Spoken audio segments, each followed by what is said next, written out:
ранку. Усім салют! Рада вітаць вас у нашым добраранку. Сёння, як і заўсёды, мы падрыхтавалі для вас шмат цікавага і карыснага. Лесик, а навошта табе компас у пакоі? Можаш па нас з Варай вызначаць, дзе якія бакі свету. Як не круціся, ти заўсёды будеш посередині. Жартуйце, жартуйце, дзяўчынкі. А я, між іншым, хацеў запрасіць вас у падарожжа. Ой, а ў якое? І чаму ты адразу з гэтага не пачаў? Таму што не паспеў.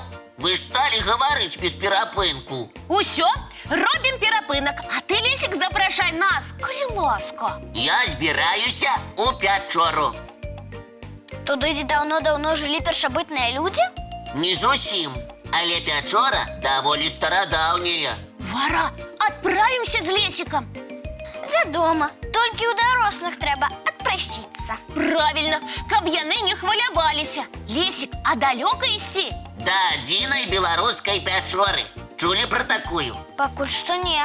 Лесик, калі ты хочаш адправіцца ў незвычайнае падарожжа, трэба ўзяць з сабой і ўсіх гледачоў добраранка. Яны ж нашы сябры. Тады ўсе павінны адпрасіцца ў дарослых.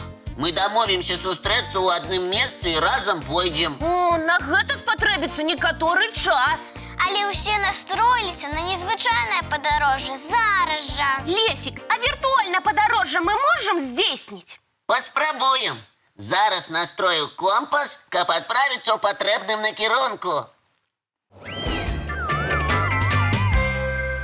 Итак, запоминайте маршрут. Трымаем курс у Витебскую область. Шукаем там возера Гінькава, што знаходзіцца каля вёскі Сахновіча ў Глыбоцкім раёне. Там і знаходзіцца Пячора? Так, як і ўсе таямнічыя Пячоры, яна схавана ад людскіх вачэй. Таму трэба добра прыгледзецца, каб адшукаць уваход. Давайте хутчэй войдзем у Пячору. А вось гэта будзе складана, таму што Пячора зусім невялікая.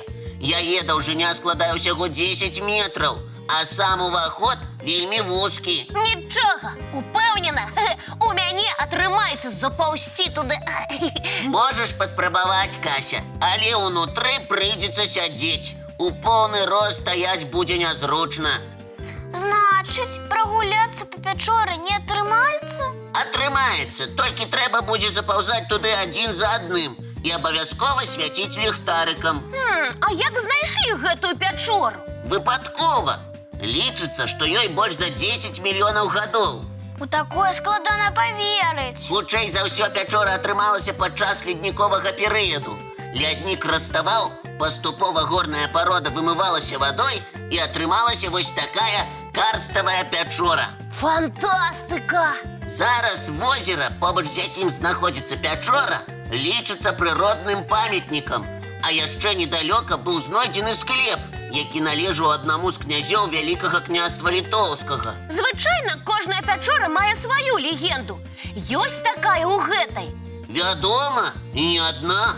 Першая і вельмі старадаўняя сведчыць, што ў гэтай Пячоры жыве сам цмок. Цікава, хто-небудзь яго бачыў? Напэўна, той цмок вельмі сціплы і не паказваецца людзям.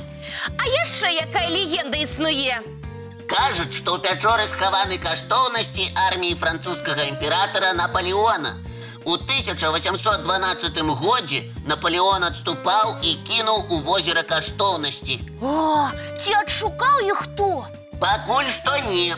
Але ёсць і яшчэ адна легенда пра Пячору. Кажуць, што жылі тут калісьці дзве сястры – Феафанія і Элеанора. І менавіта яны схавалі ў Пячору шмат каштоўнасцей. Але каб убачыць упрыгажэнні, трэба вымавіць чароўныя словы. Лесик, а ты гэтае чароўнае слова ведаеш? Пакуль што не. А я вось ведаю чароўнае слова нашай праграмы. Калі ведаеш, гавары хутчэй. Мультфільм. Давайте вяртацца з віртуальнага падарожжа і глядзець ранішні мультфільм.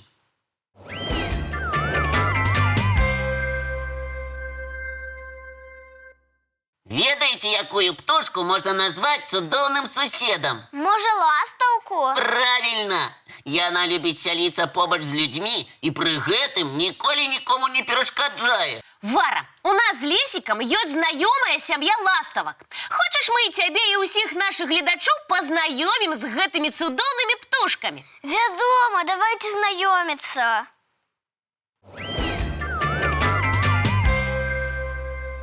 Про ластовок столькі вершаў складзена, ды і казак дастаткова. А ўсё таму, што людзі здаўна любілі гэтую птушку. Ластаўкі ладзяць дамкі пад дахамі дамоў.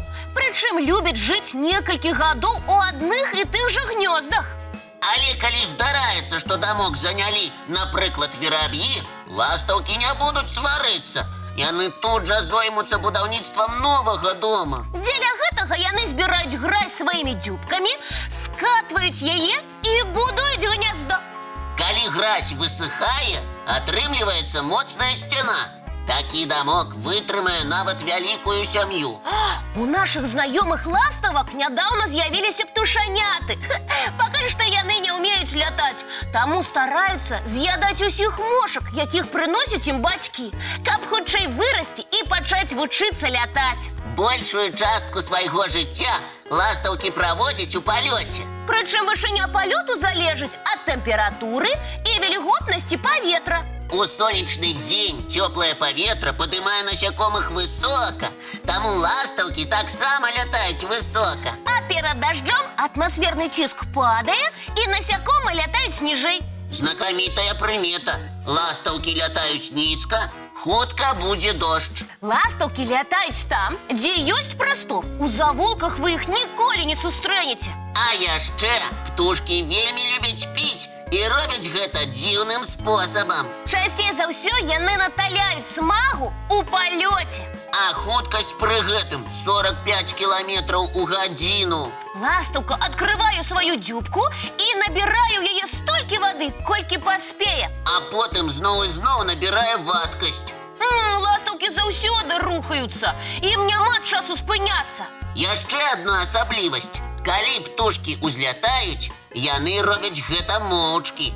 А калі прызямляюцца, гучна аб'яўляюць аб гэтым. А ў палёце яны быццам увесь час робяць пераклічку.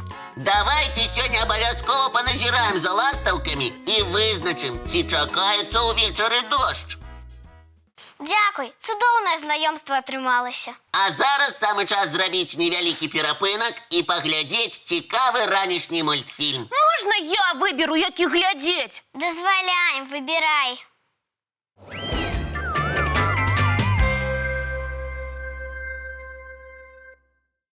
А я вось хачу завесці сабе акварыум.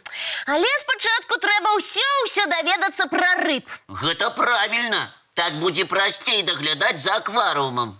Я вось ведаю, што некаторыя віды рыб не вельмі сябруюць. Вось дзеля гэтага я ўсё і вывучаю. Ужо прачытала, якая павінна быць тэмпература вады ў акварыуме, колькі святла, які корм падабаецца рыбкам. Малайчына, я ўпэўнены, што першай ты завядзеш залатую рыбку. Правільна. А адкуль ты ведаеш? Здагадацца не цяжка.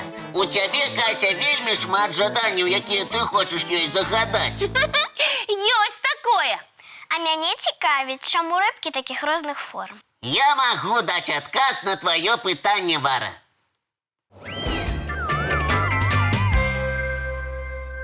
Сваёй формай тулава рыбы прыстасоўваюцца да месца пражывання. Ух ты, як цікава! Шчыльнасць вады ў розных месцах розная. Напрыклад, рыбы, якія жывуць на дне, маюць больш пляскатую форму тулава.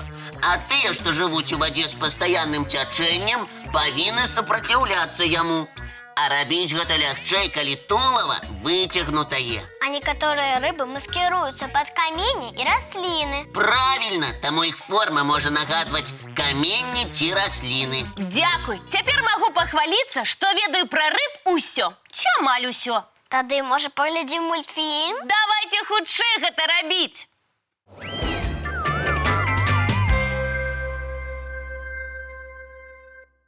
Надышоў час развітвацца. Але не сумуйце, хутка мы сустрэнемся зноў. Усе памятаюць, калі адбудзецца наша наступная сустрэча? Я нагадаю, мы сустрэнемся, як заўсёды, зранку У нашым